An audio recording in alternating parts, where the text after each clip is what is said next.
cost yang diperlukan untuk mengolah data tersebut akan menjadi sangat mahal ya, akan menjadi sangat berat mengolahnya. Gitu. Nah, sehingga kita perlu ini ya, perlu sesuaikan dengan kebutuhan kita. Nanti kita akan bahas bagaimana cara kita mengakali atau butuh berapa durasi dari pengambilan data satu ke data selanjutnya. Kita perlu memahami dulu tentang teori sampling. Nah, ini kalau mahasiswa, kalau di ITK ya, melihat gambar seperti ini, wah sudah mulai kelabakan ya. Wah, ada persamaan matematikanya gitu ya. Tapi memang dengan matematika itu kita lebih mudah membahasakan, karena pada prinsipnya matematika itu kan adalah bahasa ya. Jadi sama seperti bahasa Indonesia atau bahasa Inggris, ketika kita berkomunikasi, ada sesuatu yang lebih mudah kalau kita sampaikan dalam bahasa tertentu. Nah, untuk teori sampling ini, kita akan lebih mudah membahasakan dalam bentuk matematika. Jadi teorinya seperti ini ya, ketika kita punya sinyal analog, ya, kemudian kita punya impulse train ya, punya suatu nilai impuls, ya, delta function. Kalau kalian melihat persamaannya ya, di sini sigma dari min hingga sampai hingga, T dikurangi N T ya, dari periodenya ya. Jadi kalau N-nya sama dengan 0, maka delta T-nya posisinya itu ada di sumbu di sini ya. Tepat di sumbu ini ya, di 0 ya, di sumbu X sama dengan 0 ya. Karena dia mulai dari hingga sampai hingga, berarti dia itu gambarannya dari sebelumnya sampai setelahnya itu selalu ada ya. Dan posisinya itu selalu dengan jarak yang sama, yaitu di sini T. Ya, karena dia digeser tergantung dari nilai N ini. Ya, N itu bisa nilainya 1, 2, 3, atau negatif 1, negatif 2, negatif 3, dan seterusnya. Nah, persamaan ini yang bagian bawah ya, yang sampling yang tadi kita bahas, yang di sini. Ini sebenarnya adalah perkalian ya, perkalian sederhana saja, tinggal xt dikalikan dengan ht ya, kita dapat nilai yt-nya. Jadi pada prinsipnya sampling itu adalah perkalian di domain waktu ya. Nah, seperti itu. Nah, kalau kita lihat ya di Fourier transform dari masing-masing sinyal ini. Nah, kalau misalkan saya punya sinyal seperti ini ya, maka dia akan memiliki nilai frekuensi maksimumnya atau omega m-nya ya. Frekuensi maksimum dari sinyal sebelumnya, sinyal analog ini ya. Kita bisa representasikan sinyal ini dalam domain frekuensi dalam bentuk grafik seperti ini.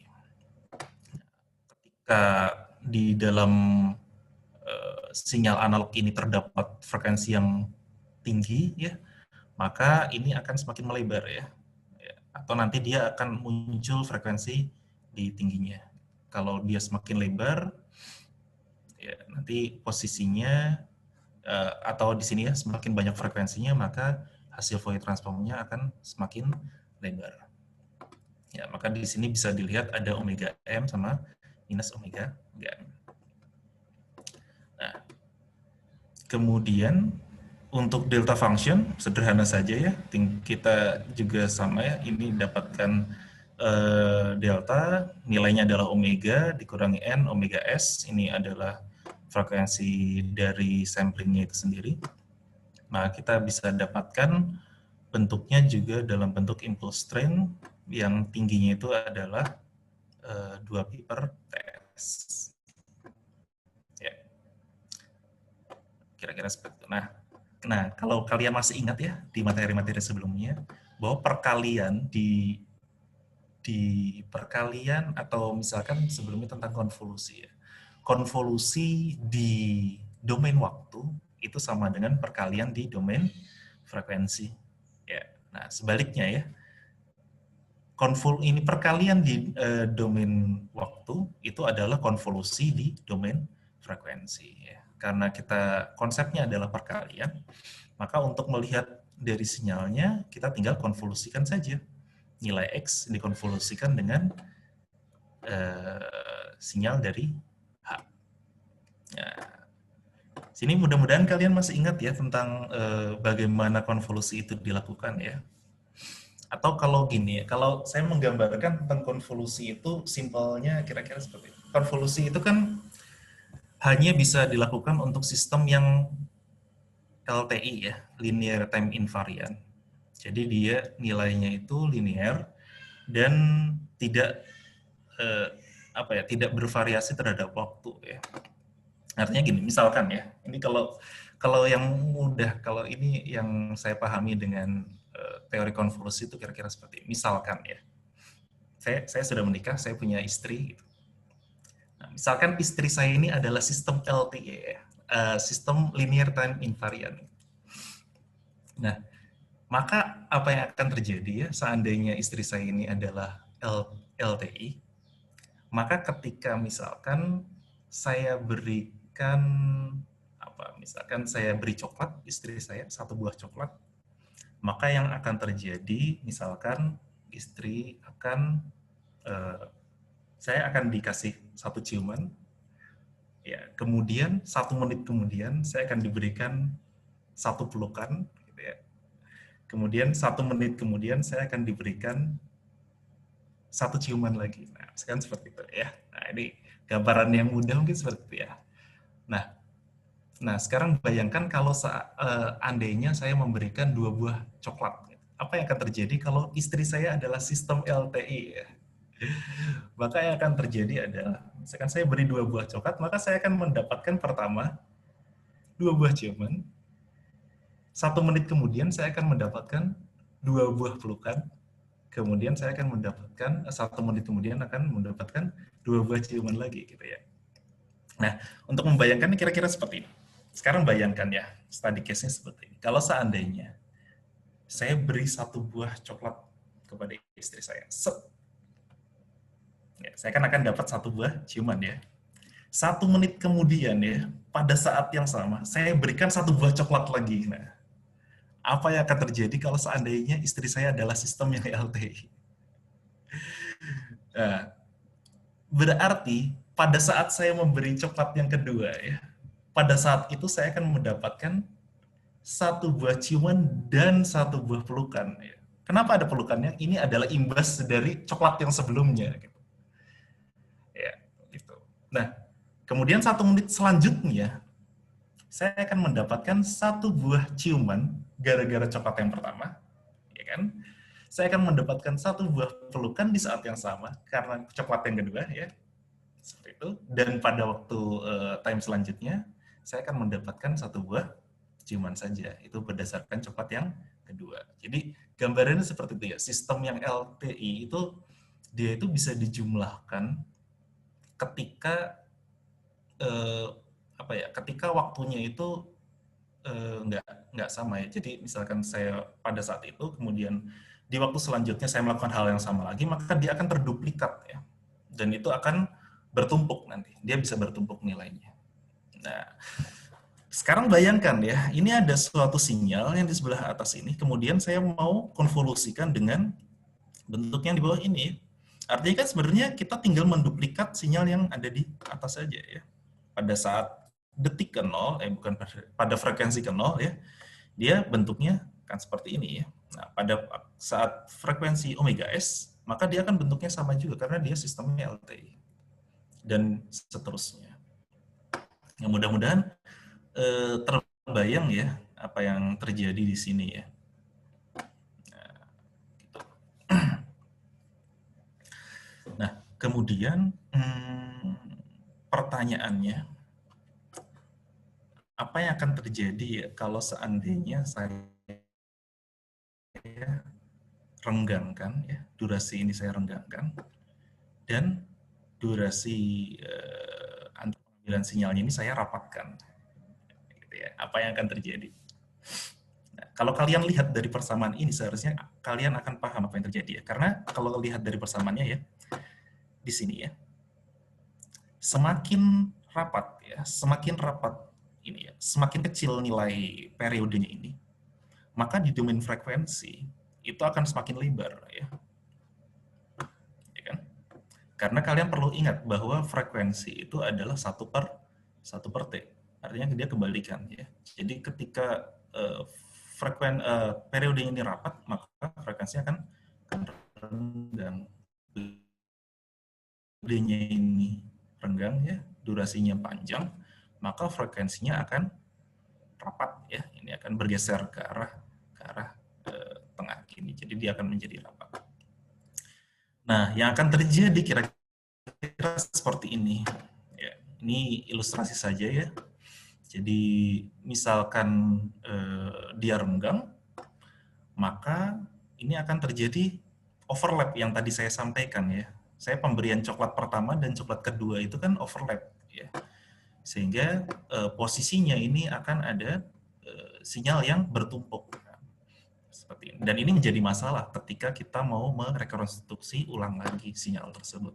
Kan tujuan kita digitalisasi supaya sinyal itu bisa merepresentasikan dari sinyal analognya ya.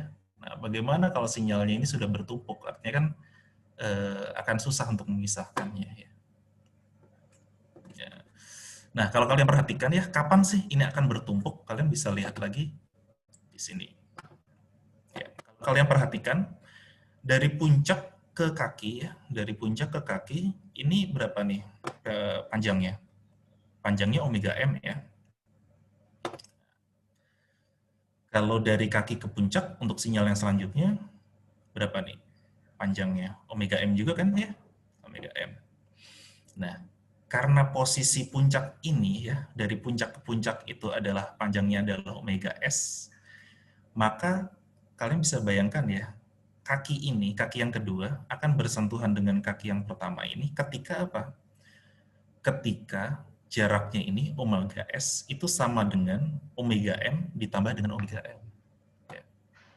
Jadi ketika nilai omega S itu sama dengan 2 buah omega M, maka sinyal ini akan berhimpit ya. Kaki dengan kakinya tuh hampir bersentuhan. Hampir bersentuhan. Ya. Nah, sehingga kalau dosisnya itu lebih kecil daripada 2 omega M, kira-kira yang terjadi seperti ini. Ya. Jarak dari puncak ke puncak ini terlalu dekat. Karena terlalu dekat sehingga dia akan bertumpuk. Nah, sedangkan yang ini ya, kalau dia omega S-nya itu lebih besar daripada 2 omega M, maka akan ada jaraknya. Di sini ya, akan ada jaraknya. Dan ketika dia super ya, misalkan saya over di sini, maka jaraknya akan semakin lebar lagi. Untuk rekonstruksinya akan lebih mudah, tapi ingat akan ada cost-nya di balik itu. Kalau berdasarkan yang saya alami ya, pengalaman saya di pengambilan data seperti ini, untuk sinyal-sinyal EKG misalkan ya, EKG itu kan yang saya pelajari memiliki frekuensi maksimum, ya, nilai frekuensinya itu di nilai 200 Hz ya. Jadi paling enggak kita itu ambil sampel EKG itu di 2 kali lipatnya, di 400 Hz. Ya, 400 Hz. Tapi dalam prinsipnya nilai 400 Hz itu kadang kurang ya, karena nanti ada sinyal yang contohnya ini saya bisa gambar-gambar nggak ya di sini ya? Anode saya bisa berikan, ini terlihat nggak ya kalau saya coret seperti ini? Lihat, Pak. Ya, oke, sebentar. Terlihat, Pak.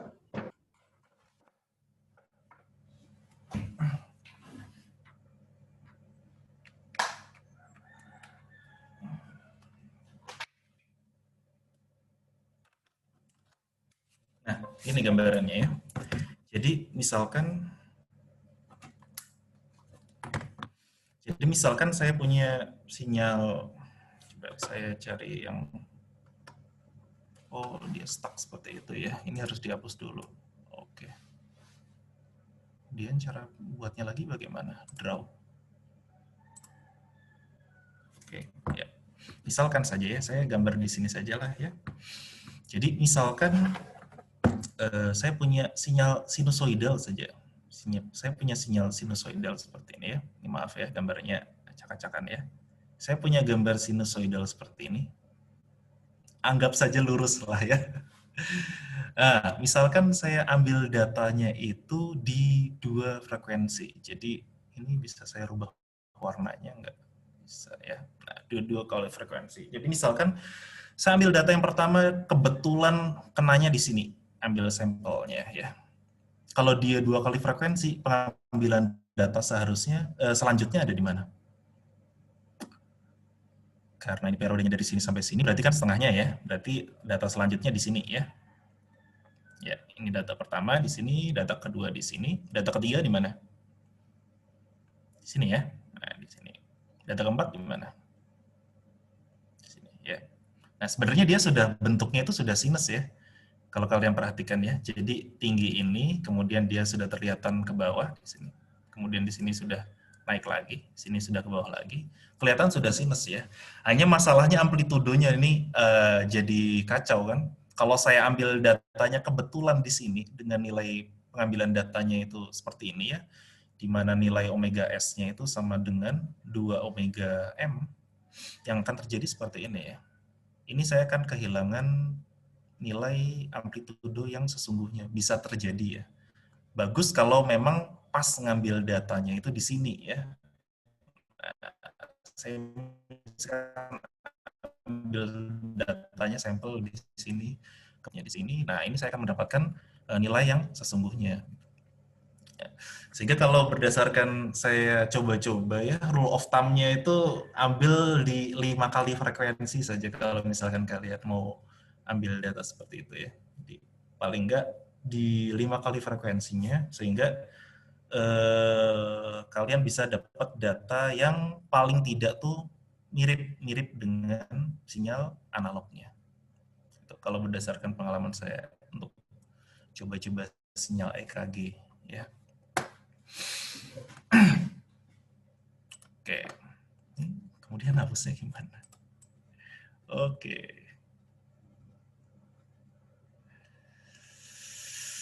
Ya, begitu ya.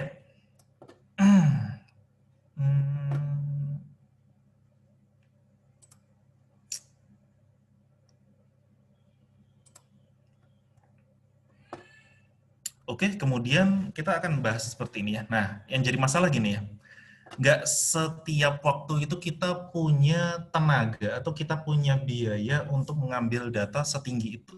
Misalkan, untuk EKG. EKG itu tadi sudah saya sampaikan, frekuensinya adalah 200 Hz ya. Jadi untuk mengambil data, kalau saya kalikan 5, itu kan ada di nilainya 1 kHz. Nah, untuk mengambil data dengan frekuensi sampling 1 kHz itu, ya saya nggak bisa pakai komponen-komponen yang mudah ya, misalkan kayak Arduino gitu, ya nggak akan bagus hasilnya. Ya, saya nggak akan bisa ambil data yang maksimal, sehingga kadang bukan karena kita nggak mau ya, bukan karena kita nggak mau mengambil datanya itu nilainya di atas 2 kalinya, atau di atas 5 kali frekuensi maksimumnya, tapi karena kita nggak punya, nggak ada biaya, atau karena kemampuan dari alatnya itu sudah nggak sanggup lagi untuk naik di atas itu. Syukur-syukur kalau kita punya kita punya ADC atau pengambilan data ya, data acquisition yang frekuensinya cepat. Nah, itu mau frekuensi berapapun bisa dilibas ya. Sehingga kita harus menemukan satu solusi ya untuk menghadapi itu. Makanya saya tambahkan di sini ada filter analog. Nah, filter analog ini diperlukan jika yang pertama ini. Yang pertama adalah frekuensi samplingnya itu tidak cukup tinggi. Yaitu yang tadi saya sampaikan ya. Kita nggak punya komponen yang memadai ya. Kalau suara itu kan bisa sampai berapa frekuensinya? 20.000 ya, 20.000 Hz ya. Jadi paling tidak frekuensi samplingnya itu dia 2 kalinya. Ya. Syukur-syukur lebih dari itu. Nah, bagaimana masalahnya kalau ternyata kita nggak punya tenaga di sana? Ya ini kita bisa berikan filter analog. Atau masalah yang kedua, frekuensi tingginya itu sudah nggak bermakna. Ini biasanya ya kalau kita ambil data, kemudian kok ini masih ada aja nih frekuensi tingginya ya. Padahal secara teori seharusnya sudah nggak ada nih frekuensi tingginya. Berarti frekuensi tingginya itu bisa jadi noise. Ya, noise dari kontaknya lah, atau misalkan noise kalau di EKG ya, itu ketika menempelkan di badan, itu ada noise dari resistansi kulitnya. Jadi dari sensor ke kulitnya itu sendiri, itu ada noise-nya, bisa jadi ada keringat dan lain-lain. Atau dari aktivitas ototnya, ya, aktivitas otot ketika bergerak, itu kan ada firing sinyal action potensial dari otak ke otot, maka itu akan merusak sinyal juga. Atau bisa jadi sinyal-sinyal yang lain, misalkan kayak pernafasan. Ya. Kan kita ngambil EKG, masa orangnya disuruh jangan nafas. Ya. Kalau kita mau ngambilnya selama operasi, bagaimana ya? Kan nggak bisa. Nah itu maka sinyal-sinyal yang seperti itu perlu dibuang. Ya, perlu dibuang sehingga kita hanya dapat sinyal yang bermakna saja. Ini frekuensi tinggi atau frekuensi rendah ya, disesuaikan dengan noise-nya itu ada di sebelah mana. Hanya saja biasanya noise itu di frekuensi tinggi untuk di ini ya, di elektronika seperti ini. Nah, permasalahannya bagaimana nih cara desain filter analog ya? Ini kok nggak bisa next. Nah, kira-kira seperti ini ya. Jadi untuk frekuensi tinggi kita bisa pakai low pass filter. Low pass filter sehingga frekuensi tingginya akan terpotong seperti ini. Yang awalnya kakinya tuh lebar ya, kita bisa sempitkan kakinya sehingga dengan frekuensi sampling yang sama ya, dengan ini jarak dari puncak ke puncaknya ini sama, kita bisa mendapatkan sinyal yang tidak bertumpukan ya, nggak ada overlapnya. Nah, contohnya misalkan kalau di elektronika kita bisa cari nilai frekuensi cut off-nya itu dengan 1/2 pi RC. Ya, R-nya ini adalah resistornya, C ini adalah kapasitornya. Ini untuk filter orde 1 ya. Nah, sehingga nanti kita perlu kompensasi nih bahwa V out-nya itu adalah V in 1/akar 1/omega RC ya. Jadi perlu diperhatikan bahwa ketika kita membuat filter, maka V out-nya itu bisa saja berubah. Ya. Kira-kira seperti itu ya pembahasan tentang filter ya, tentang apa masalah yang bisa terjadi ya. Ya, jadi saya mau coba simulasikan untuk sampling. Saya misalkan keluar dulu dari sini, stop share, kemudian saya pindahkan ke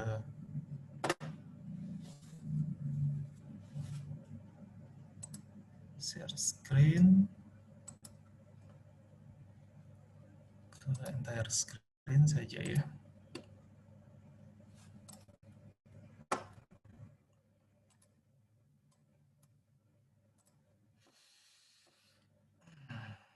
Oke, simpel saja ya. Misalkan saya mau ambil data menggunakan Arduino ya. Dan kalau kalian di perkuliahan sudah sering pakai MATLAB, nah, kalau di saya frekuensi samplingnya pakai Arduino saja cukup ya. Sebentar saya siapkan dulu, kita pakai Arduino. Dan saya mau tahu pengambilan data sinyal analog saja. Ya, misalkan kita mau dapat pembacaan, oke, sebentar ya.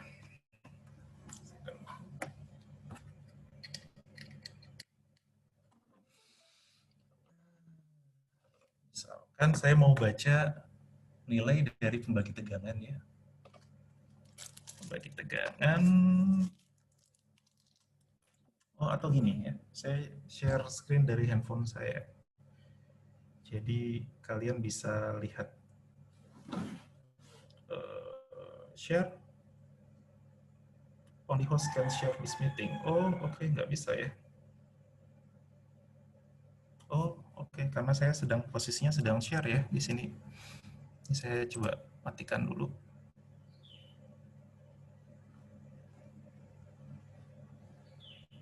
Ini zoom-nya nggak bisa 2 ya share screen-nya ya. Gimana caranya? Stop share.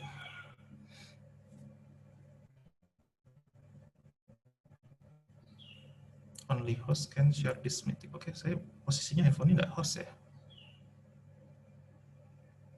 Bisa saya buat co-host yang mana sana? Yang dari handphone? Apa namanya? Saya langsung mana seperti ini ya? Iya, ada 2. Oke, sudah co-host. Siap. Oke, saya pakai kamera saja ya. Saya nggak punya tripod ya. Kalau punya tripod, asik kali ya. Putar kameranya bagaimana caranya?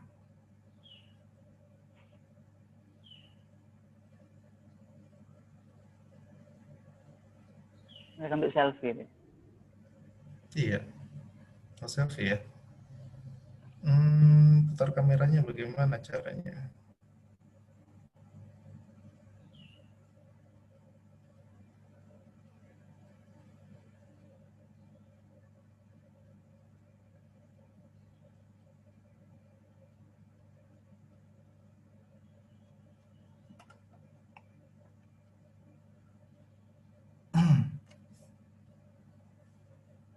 Oke, coba lagi ya. Share screen saja. Oke, kemudian saya buka kamera gini kali ya. Taruh di atas gini. Nah, mudah-mudahan kelihatan ya komponen-komponennya. Oke. Saya misalkan pakai potentiometer saja ya untuk saya ambil data analog.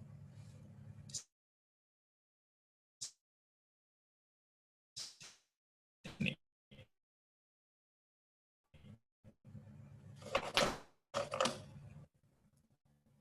Biar dengan ya, penempatannya saya buat membagi tegangan sehingga sinyal yang ada di kabel yang warna ungu ini ya, sinyal yang ada di kabel warna ungu ini dia memiliki nilai berdasarkan nilai potensiometer ini ya. Kalau potensiometernya saya putar ke arah ground, maka nilainya akan semakin kecil. Kalau saya putar ke arah tegangan yang warna di kabel putih ini, kabel putih adalah nilainya 5 volt, maka nilainya akan semakin besar. Ya. Nah, ini saya tancapkan di kaki analog. Nah, ini kalau seandainya saya cek, share screen-nya bisa 2 nggak zoom-nya, Wafi?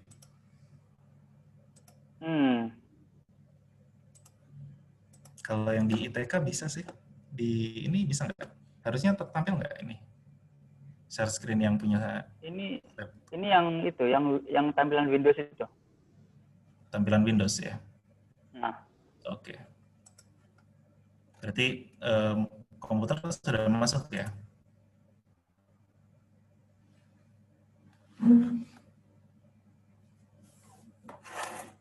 Oke, jadi misalkan seperti ini. Sekarang saya buat yang sederhana saja.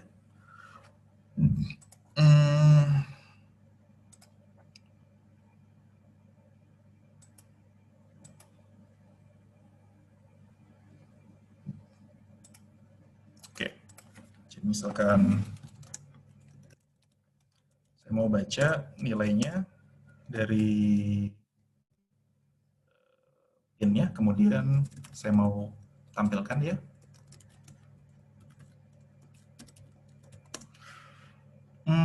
Kemudian saya buat setup-nya, buat loop-nya.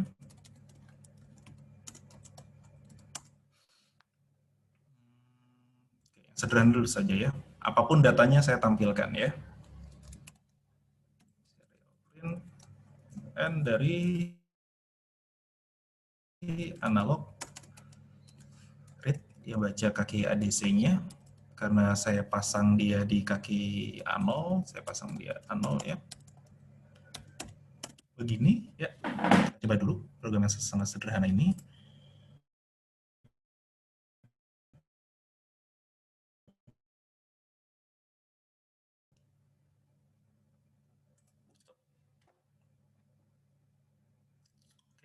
dia berhasil ya, diupload ya. Jadi nilainya adalah yang di sebelah sini, ini nilainya adalah 800 karena pembacaan ADC ya.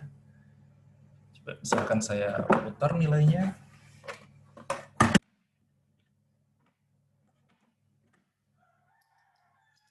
Kalau saya putar ke arah ground, seharusnya dia akan semakin kecil. Oh, ini jadi semakin besar ya. Kemudian kalau saya putar ke arah sisi satunya, maka nilainya akan semakin kecil. Terlihat ya, Bavi? Ya, terlihat. Ya, terlihat ya. Oke. Nah, permasalahannya adalah berapa nih nilai frekuensi samplingnya ya? Kita ngambil data ini sampelnya berapa nih? Dari waktu pengambilan data ke data selanjutnya, ini coba saya pause dulu, atau scrollnya saya matikan. Jadi ambil data yang pertama ini, ke data selanjutnya, ini durasinya berapa lama? Nah ini penting kita lakukan. Kalau kita mau rekonstruksi sinyalnya lagi ya, untuk kita olah. Karena begitu frame-nya ini begitu pengambilan datanya kita nggak tahu durasinya berapa, nanti sinyalnya akan bisa berbeda ya. Kalau kalian pernah main game misalkan ya, kalau kalian pernah main game, kemudian misalkan GPU kalian nggak kuat ya, frame rate kalian kan akan ngedrop ya. Misalkan yang tadinya main di 60 fps, tiba-tiba turun jadi 11 fps gitu. Apa yang terjadi? Gerakannya natural nggak? Kan nggak ya. Gerakannya jadi patah ya, patah-patah ya. Kemudian waktu tiba-tiba dia naik lagi jadi 60, maka nanti gerakannya semakin kacau. Nah, oleh karena itu lebih baik ya kita ambil datanya tuh di durasi yang sama ya. Seharusnya sama nih durasi pengambilan datanya, ini harus kita pastikan sama terus. Misalkan durasi pengambilannya adalah dengan frekuensi 200 Hz, ya harus dipastikan 200 Hz terus dari pengambilan satu ke pengambilan seterusnya. Kalau kita mau ambil di frekuensi berapa 50 Hz ya, maka kita harus pastikan nih dari pengambilan satu ke pengambilan data berikutnya ya durasinya harus 20 milisecond ya. Nah, bagaimana caranya kita bisa hitung di sini ya nilainya. Saya mau tahu nih berapa waktunya ya. Jadi kita bisa hitung menggunakan fitur yang ada di sini. Kita bisa tambahkan library-nya untuk kita hitung pewaktuannya. Kayak Lab Simplis. Kemudian saya buat objek baru. Misalkan saya kasih nama waktu gitu. Saya sudah punya timer dalam bentuk namanya waktu. Nah, saya mau hitung nih. Ya, waktu sama dengan 0, kemudian for, saya mau ulangi ini ya, ulangi kegiatannya ini, pembacaannya ini selama misalkan 1000 kali ya, misalkan selama 1000 kali. I kurang dari 1000, ya, kemudian I++. Ini, nah saya mau baca ya, analog dari A0. Saya kan bisa tahu nih durasinya di sini berapa lama karena waktunya saya set sebagai 0, kemudian setelah ini baru saya cetak berapa nilainya. Serial print dari waktu ya, saya mau tahu nih berapa waktu yang dibutuhkan untuk kaki analog ini melakukan durasinya sebanyak 1000 kali. Nah, karena kita pakainya milis ya, berarti nanti hasilnya itu dalam waktu dalam milisecond ya satuannya. Nah, coba misalkan kita jalankan. Ada yang salah, belum saya kasih titik koma.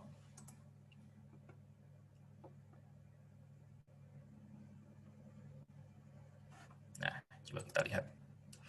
Sebenarnya berapa lama untuk melakukan 1000 kali ya. Nah, ini ya. 1000 kali ternyata nilainya adalah 111 milisecond ya. Coba saya reset. Kalau saya reset di sini, klik. Ya, sama ya. Berarti nilainya adalah 111 milisecond ya. Nilainya selalu 111 milisecond. Berarti untuk melakukan 1000 kali ya, itu dibutuhkan waktu sekitar 100 milisecond ya. Berarti pengambilan datanya itu sekitar 0,1 milisecond kan per datanya ya. Nah, frekuensinya kita bisa hitung dari 1 per periode tersebut. Ya. Nah, kita sudah tahu nih pembacaan dari kaki analog. Misalkan saya mau data yang lebih akurat, misalkan saya ulangi kegiatannya selama 10.000 kali. Itu berapa ya nilai waktunya? Misalkan saya jalankan, kemudian saya upload di sini. Nah, ini ya, berarti ini lebih detail lagi nih.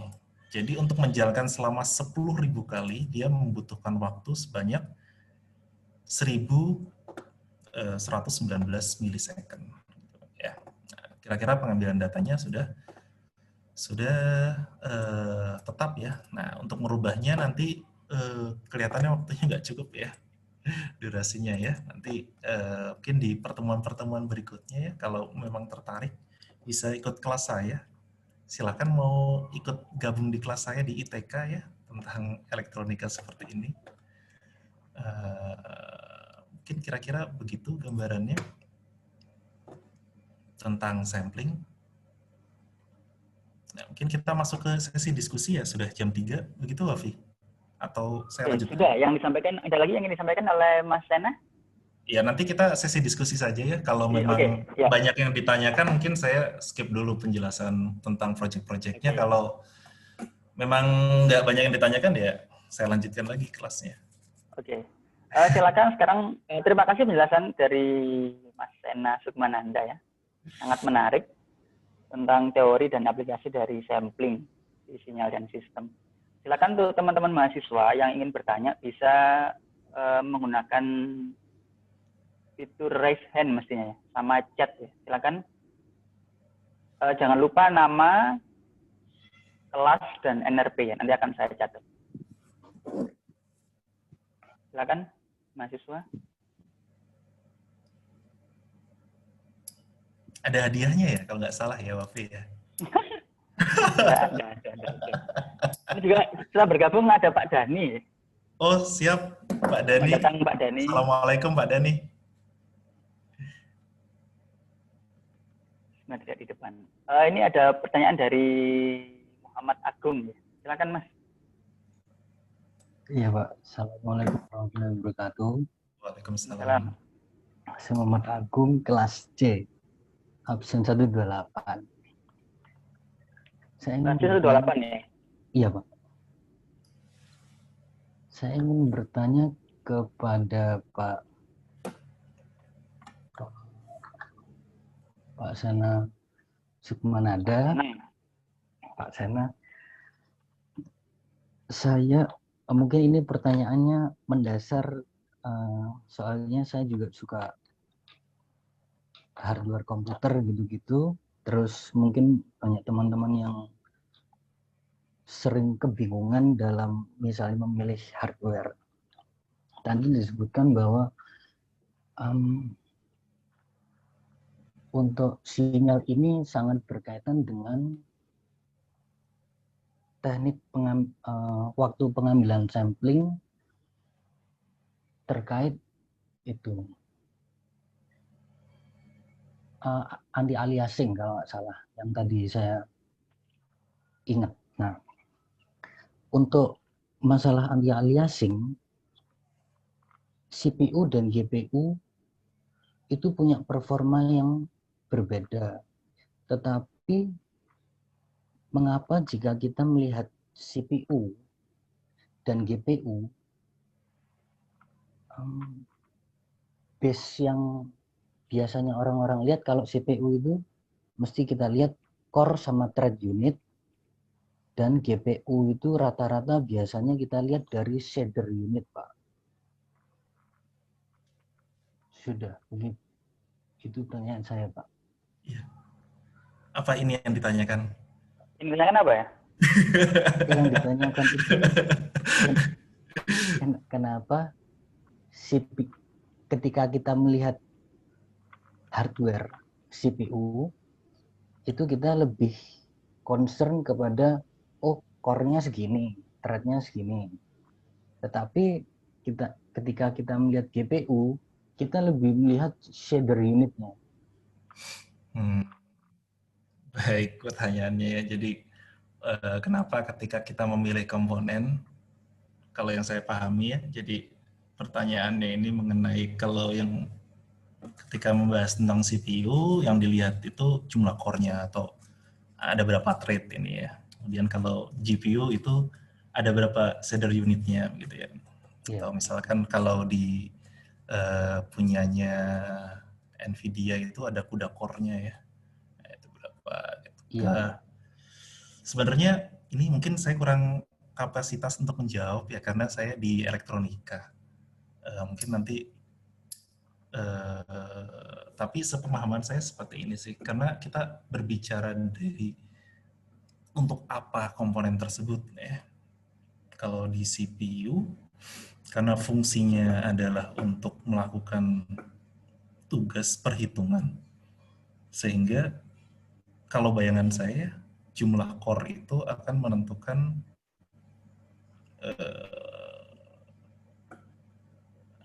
untuk jumlah core itu akan menentukan tentang pembagian kerja dari CPU tersebut ya. Tapi kembali lagi ke aplikasi yang mau kita gunakan apa ya? Apakah aplikasi yang mau kita gunakan itu bisa memanfaatkan seluruh thread-nya kah? Atau dia hanya fokus di satu buah CPU saja gitu. Nah, kalau di GPU karena fungsinya adalah pengulangan ya, kalau GPU itu kan sifatnya dia lebih apa ya? Bukan pekerjaan yang kompleks ya, dia tuh pekerjaan yang berulang ya, pekerjaan yang berulang. Jadi untuk mengerjakan penampilan ini pixel-pixel misalkan di layar monitor kalian yang kalian lagi jalankan, kalau di laptop yang saya gunakan, kalau kalian bisa cek di komputer kalian masing-masing, misalkan di sini saya pakai 1920 kali 1080 ya. Artinya apa sih? Artinya ada sekian banyak ya, ada horizontalnya ini ada 1920 pixel, dan vertikalnya ini ada 1080 pixel, yang itu akan dijalankan oleh GPU untuk ngedrive masing-masing pixelnya. Sehingga untuk pekerjaan seperti itu yang dilihat ya bukan, kalau saya pribadi ya, yang bukan berapa ininya ya, bukan berapa core-nya ya, karena pekerjaannya relatif bukan yang bervariasi gitu. Kalau di alunya ya, arithmetic logic unitnya kan berarti hanya melakukan hal yang sama gitu kan.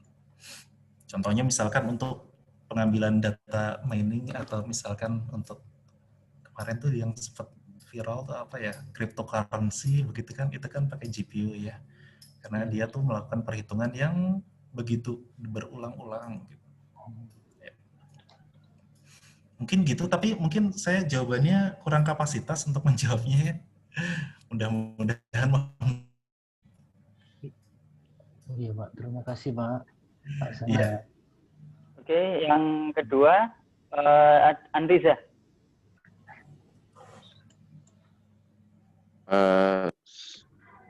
Selamat siang Pak, permisi. Ini nama saya Andriza dari kelas Sinyal dan Sistem G. Mau izin bertanya Pak. NRP berapa Om?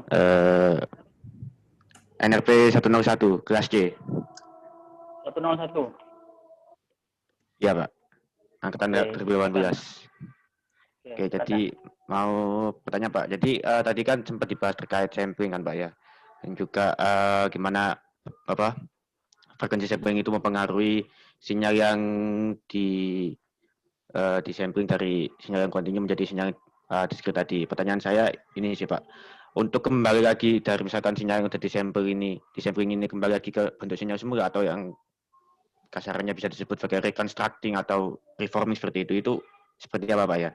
Karena dari yang saya tangkap tadi itu ketika misalkan frekuensi samplingnya ini kurang alias apa namanya belum bisa merepresentasikan sinyal yang disampling di awal, itu nanti bentuk rekonstruksinya bisa beda-beda seperti itu. Misalkan harusnya yang tadi misalkan yang waktu disampling tidak kena amplitudonya, terus ketika dibentuk lagi ke sinyal yang semula itu bisa menjadi perbedaan persepsi. Apakah bisa seperti itu Pak, ketika mengubah dari sinyal yang tersampel atau yang sudah disampling ke sinyal yang semula, seperti itu. Terima kasih Pak. Ya, Muhammad Andriza ya. Ya, jadi seperti yang saya sampaikan di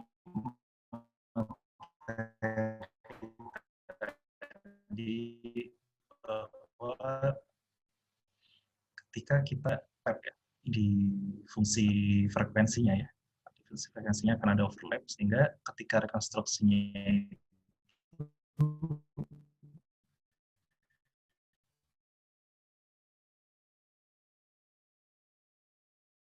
sini nggak punya gambarnya ya.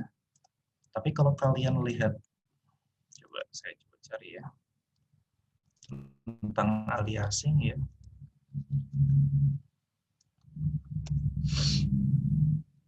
Nah, mungkin ini cukup representatif untuk saya bahas. Coba saya share lagi.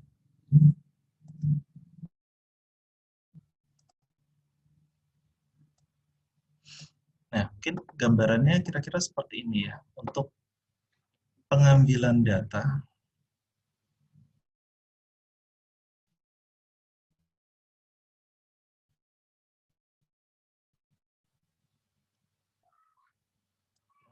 Oke ya.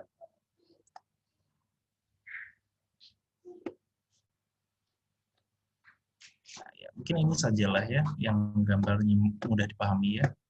Ketika ini ya, ketika pengambilan datanya ini terlalu jarang-jarang, maka nanti akan muncul ini frekuensi yang sebenarnya itu nggak ada ya, sebenarnya nggak ada ini frekuensi yang warna merah ini. Sebenarnya kan frekuensi yang mau kita ambil, sinyal yang mau kita ambil kan yang warna merah nih, yang warna hitam ya. Tapi karena pengambilan datanya itu tadi tidak memenuhi syaratnya, akan muncul seakan-akan ada sinyal yang berwarna merah ini. Dan ini kan diharapkan tidak ada.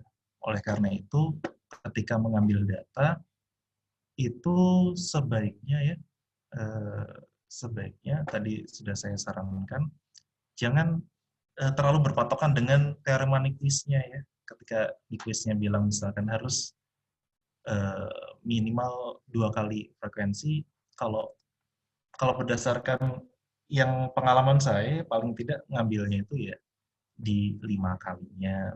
Jadi pengambilan datanya itu, nah ini ya contohnya, ini di 2 kalinya. Ini 2 kalinya. Ya ini pengambilan datanya 2 kali frekuensi ya, kalau kalian perhatikan. Ini terjadi nih nilainya ya. Jadi kelihatannya amplitudenya semakin kecil. Ya, apalagi yang ini ya, yang bawah ini jelas sekali terlihat ya. Jelas sekali terlihat. Nah, mungkin gitu ya. Tapi kalau untuk mendapatkan nilai frekuensinya, memang benar ini kita bisa dapat frekuensinya. Hanya saja nanti waktu rekonstruksinya, untuk amplitudenya ini akan kurang tepat pembacaannya, yang warna biru ini.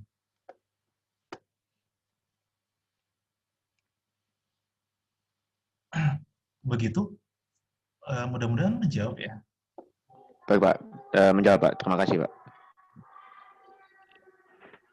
Selanjutnya Bima. Iya, terima kasih Pak Wafi atas kesempatannya. Sebelumnya suara saya terdengar ya Pak? Ya, agak keras Mas ya. Oh, agak keras. Ya. Jadi, kelas sama NRP berapa? Kelas? Oh, enggak Pak. Nama saya Bima, kelas A, NRP 006. Oke, silakan Mas. Ya, Pak terima kasih atas penyampaiannya yang tadi. Ya, saya izin bertanya, Pak. Jadi ini soal non-linear sinyal, nggak apa-apa, Pak? Nah, Nah, silakan. jadi ketika kita punya sebuah sinyal yang non-linear, itu apakah sama samplingnya ketika sinyal linear yang tadi Bapak jelaskan itu? Apakah metodenya masih sama apa berbeda, Pak? Itu yang pertama. Terus yang kedua, Pak, saya mau tanya, ketika kita punya sistem rangkaian elektronik, katakanlah seperti itu, lalu kita ingin mengukur output dari sebuah sensor misal. Nah, ketika kita mengukur output sensor tersebut, terus kita ingin tampilkan, misalnya di suatu osiloskop, apakah ketika kita menjumper kan pasti dari sensor ke osiloskop itu, apakah tidak ada feedback yang mengganggu dari pembacaan sensor? Sinyalnya itu loh. Sensor kan pasti nanti diproses oleh microcontroller. Nah, takutnya ketika kita pengen tahu bentuk sinyalnya si sensor, malah ganggu sinyal yang dari sensor ke mikro gitu. Seperti itu, Pak, pertanyaannya. Mudah-mudahan tidak sulit. Makasih, Pak. Saya takutnya, ya. Iya. Makasih, Pak. Ya, terima kasih ya. Itu memang terjadi ya ketika saya mau ambil sinyal dari sensor ya, kemudian saya mau bentuk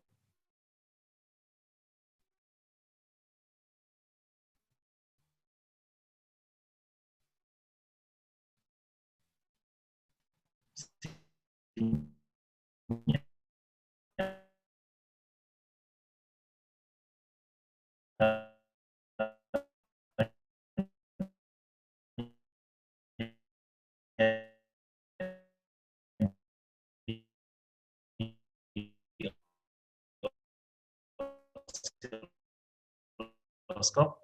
Pada saat yang tentu semuanya bisa disampaikan ke microcontroller. Bisa jadi karena apa? Karena noise, karena arusnya kurang atau bagaimana. Kalau kalau saya mengerjakan hal seperti itu, saya pastikan mahasiswa saya tambahkan dulu amplifier ya. Tambahkan saya saja amplifier, kemudian pakai rangkaian buffer dibuat seperti ini misalkan. Mana ya? Ini teknis sekali ya pertanyaannya ya.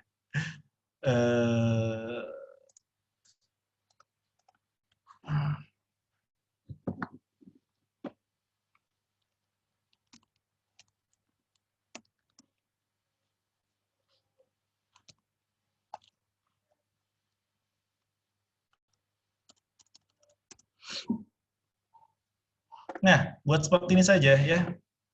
Kalau saran saya, ya, tambahkan amplifier, tambahkan OMM ya. Kemudian susun seperti ini saja.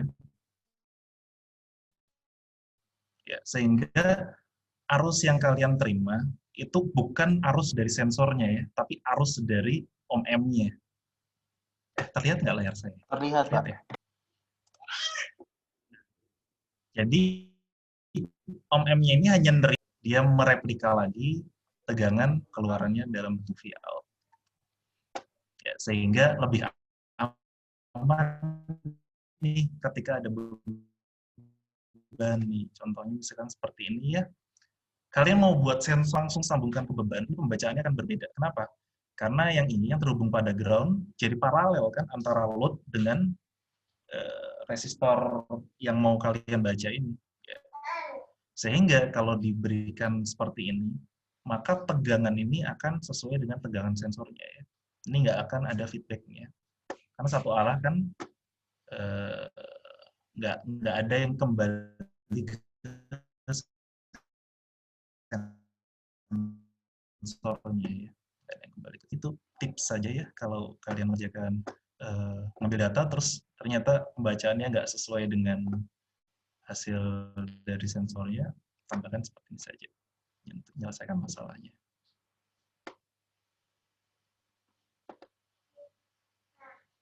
Begitu kira-kira. Tadi pertanyaan yang pertama apa ya? Sebentar. Saya mau jadi bahas yang kedua. Ya Pak, terima kasih yang jawabannya untuk pertanyaan kedua. Yang pertanyaan pertama itu yang soal metode sampling tapi untuk non-linear Pak. Oh iya, untuk non-linear ya. Sistemnya nggak LTI begitu. Contohnya apa yang nggak non-linear misalkan? Misalkan kalau bacaan dari sensor itu apakah linear Pak? Menurut saya juga kadang non-linear gitu. Misal kayak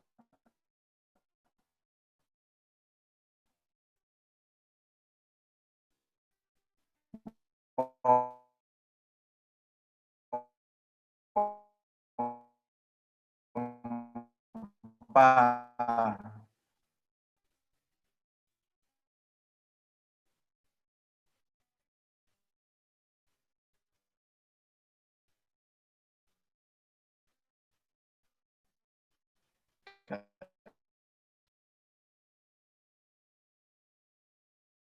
Dari masuk hidup yang tadi saya sampaikan, misalkan istri saya itu linear time invariant kan tadi. Kalau saya kasih coklat sekarang, misalkan saya dapat 1 pelukan, besok saya kasih 2 coklat, ya saya dapat 2 pelukan begitu ya. Ya kalau seperti itu kan mudah untuk diambil samplingnya. Permasalahannya itu kalau sistemnya itu nggak linear, nggak time invariant. Gitu. Contohnya 17 tahun ke atas susah dipahami. Gitu Pak, ya. Anak-anak juga Pak. Saya juga nggak paham Bapak saya Pak. Iya, anak-anak umur saya Pak masih 1,5 tahun itu nggak bisa diprediksi Pak.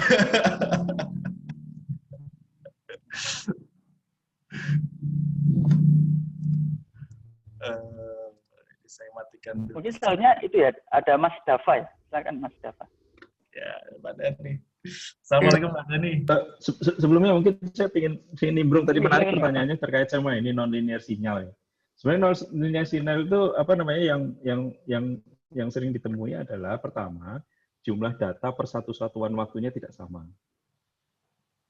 Karena memang kita ambil rate-nya tidak sama karena dia hari ini sama besok itu nggak pernah sama, berubah-ubah terus begitu. Itu bisa terjadi. Kemudian frekuensinya yang dia timbulkan itu juga tidak sama. Jadi berubah terus. Kemudian apalagi amplitudo berubah terus juga bisa. Jadi ada yang disebut dengan rate laju perubahan frekuensi per satu satuan waktu. Laju perubahan amplitudo per satu satuan waktu. Laju perubahan fasa per satu satuan waktu. Lah itu semua kontributor. Ada yang hanya amplitudonya saja yang berubah-ubah, tapi frekuensinya tetap. Ada yang frekuensinya berubah-ubah secara waktu, amplitudo tetap. Ada yang gabungan semuanya, fasanya berubah, amplitudo berubah, fasanya juga berubah sepanjang waktu. Nah, bagaimana samplingnya? Nah, ini pertanyaannya. Kalau ini memang pertanyaan yang tidak lazim ya. Jarang ditemui, tapi bukan berarti tidak pernah. Kita pernah menemuinya, misalnya dalam pasien COVID misalnya, yang kami temui misalnya laju perubahan napasnya. Nah itu dia berubah setiap waktu, karena memang menurun terus. Nah ini contoh yang kami sedang hadapi bersama Pak Ibu Dokter di Pulmo juga demikian. Jadi amplitudonya menurun. Frekuensi napasnya juga berturun karena parunya tambah sakit. Kemudian fasanya juga berubah-ubah. Jadi kayak kalau kita bernapas kan masuk udara, keluar udara itu kan fasa ya. Masuk, fasa keluar, fasa masuk, fasa keluar. Nah itu kadang-kadang dia karena masuknya saja nggak genap, karena sesek kan parunya rusak ya karena COVID-nya itu. Dia masuk satu kali belum ini sudah nyoba masuk lagi karena apa? Nggak cukup udaranya gitu, nggak cukup mengembang parunya. Nah jadi fasanya masuk berhenti terus masuk lagi baru keluar. Tapi itu belum satu siklus pernapasan sehingga fasanya berubah. Nah yang seperti ini bagaimana samplingnya?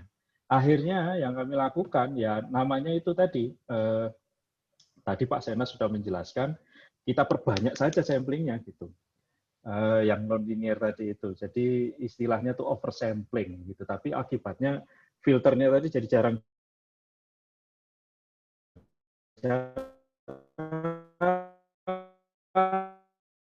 gitu. Nah, itu nanti kemudian kita disisipi di tengah dengan interpolasi, ekstrapolasi tapi tidak mudah memang untuk menyampling. Biasanya kalau pakai bom atom gitu ya, semua masalah bisa diselesaikan. Kami sampling saja sebanyak-banyaknya, nanti kita pisah belakangan gitu. Daripada kita kehilangan informasi, lebih baik kita, kan tadi sudah dijelaskan pakai GPU segala ya, nah itu kita bisa mining dari situ nanti datanya kalau dia memang non-linear kelak. Tapi ada triknya sendiri, tidak bisa pakai Nyquist, apalagi pakai pendekatan FFT yang sudah disampaikan mungkin di kuliah-kuliah sebelumnya oleh Bu Catherine, Pak Wafi, atau Pak Sena ini nanti. Ya, itu pendekatannya berbeda. Jadi untuk itu saya stop dulu aja di sini, bisa panjang lebar nanti kalau non-linear sinyal. Saya kira. Oke, terima kasih Pak Dhani penjelasannya. Selanjutnya ada Mas Dava Bayu. Ya, terima kasih Pak Wafi. Saya Dava dari kelas A NRP 11. Berapa? Yang saya NRP 117, Pak. 111. Saya mau tanyakan ke Pak Sena. Saya baca di buku itu ada file data reconstruction. Jadi tujuannya, masalahnya adalah untuk mencari reconstruction filter yang pas dengan kondisinya. Terus jadi di bukunya dijabarin ada 3. Ada reconstruction filter ideal, lalu ada linear interpolation, dan simple RC filter, Pak. Di situ tapi nggak dijelasin milih salah satu di antara ketiganya kayak gimana atau kondisi-kondisi apa bedanya gitu, Pak. Ya, mungkin itu pertanyaan saya. Ya. Terima kasih. Terima kasih, Dava. Mungkin saya belum baca ke arah sana ya. Mungkin Wafi bisa bantu?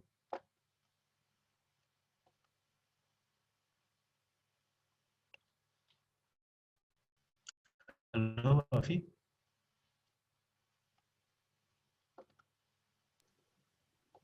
Pertanyaannya apa tadi ya? Saya kok nggak menangkap, nggak paham. Kenapa tadi Mas masalahnya? Mungkin saya bisa bantu. Ini Pak, jadi di bukunya ini permasalahannya adalah untuk mencari reconstruction filter yang dimana agar inputnya mendekati dengan output dari reconstruction filter. Oke. Itu pakai teori filter bank, berarti ada bukunya di bukunya PP Vaidyanathan itu bagaimana cara mendapatkan perfect reconstruction filter ya. Berarti nanti ketika dia dibalik hasilnya 1. Itu ya? Iya. Ya, oke, baik. Kalau secara teori mudah, Mas. Kalau seperti yang disampaikan Pak Sena tadi, kan tadi Pak Sena sudah menerangkan bagaimana inputnya, kemudian bahkan didemokan menggunakan Arduino tadi itu. Nah, karena Arduino sifatnya sama filternya sudah tertentu, sudah diketahui sifatnya, kemudian persamaan modelnya tadi bentuknya bahkan sudah tahu. Kalau bentuknya sudah tahu seperti tadi yang digambarkan Pak Sena di demonya, itu persamaan matematikanya pasti sudah tahu. Jadi tinggal diinvers saja. Misalnya F, persamaan yang biasa kita kenal di sinyal ya, F, buka kurung T gitu ya. Nanti itu tinggal di F minus T begitu. Itu sudah jadi dia filter kebalikannya kalau di time domain, terus mereka mengurangkan terus nanti jadi 0. Nanti dia akan jadi sama dengan yang ininya sebelahnya. Kalau di domain frekuensinya berarti dia tinggal ini aja dibalik saja, dia nanti dijumlahkan terus nanti jadi 1. Nah, sekarang yang jadi masalah kalau misalnya persamaan filternya kita nggak tahu. Bagaimana mencari angka ininya, pembaliknya. Nah, itu yang kemudian bisa dikenal dengan inverse filter itu, dicari dengan kalau di radar itu namanya match filter. Jadi dicoba-coba dulu. Kirim sinyal, pilot namanya istilahnya kalau di wireless communication itu istilahnya begitu. Jadi dicoba dulu, terus nanti ketika mantul balik, baru ketahuan, yang dipantulkan balik itu buntutnya bunder. Nah, setelah tahu bentuknya bunder, kemudian tinggal di-inverse bentuk bunder yang negatif, kemudian mereka saling menghilangkan jadi satu kan matriksnya. Biasanya pakai pilot dulu, pakai dikirim dicoba-coba dulu. Jadi coba dulu sinyal maksimum, terus nanti dikirim lagi, dibangkitkan lagi sinyal minimum, terus nanti diplot kan sudah ketemu bentuk frekuensinya atau informasi frekuensinya ketahuan, kemudian nanti dibalik dari situ fungsinya. Nah, nanti dia jadi inverse filter, nanti kalau masuk sama keluar itu digabung jadi satu begini, hasilnya satu. Karena dia membalik filter yang outputnya tadi itu. Jadi gampangnya misalnya Y sama dengan A kali X. Seharusnya kita tahu A dan kali X, kita tahu A dan X sehingga kita dapat Y. Tapi dalam kasus ini karena kita hanya punyanya Y sama X, maka kita harus mencari A-nya. A-nya berapa sehingga nanti kalau A dikalikan X pasti hasilnya Y. Kurang lebih seperti itulah dalam inverse filter. Tapi dalam domain frekuensi semua sebenarnya. Dan tentunya matriks. Baik, terima kasih. Well, anyway, mudah-mudahan memahami. Soalnya biasanya kalau ini saya harus demo dulu ini. Untuk inverse filter. Ya.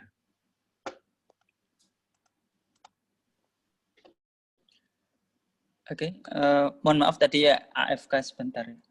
Oh iya. Ada lagi yang ingin bertanya?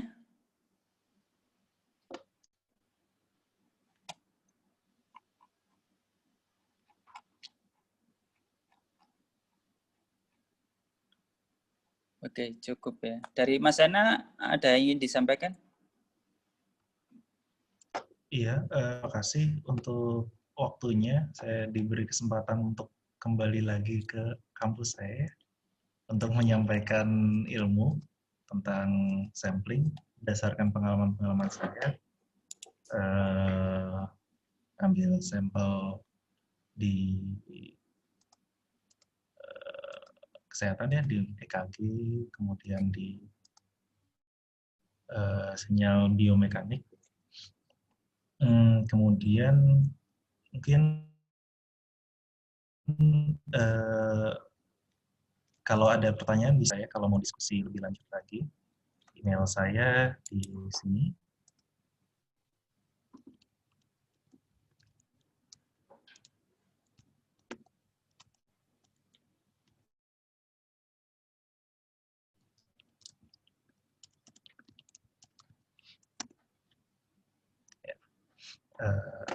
Nanti kita bisa diskusi lebih lanjut lagi. Mungkin kira-kira begitu, Wafi?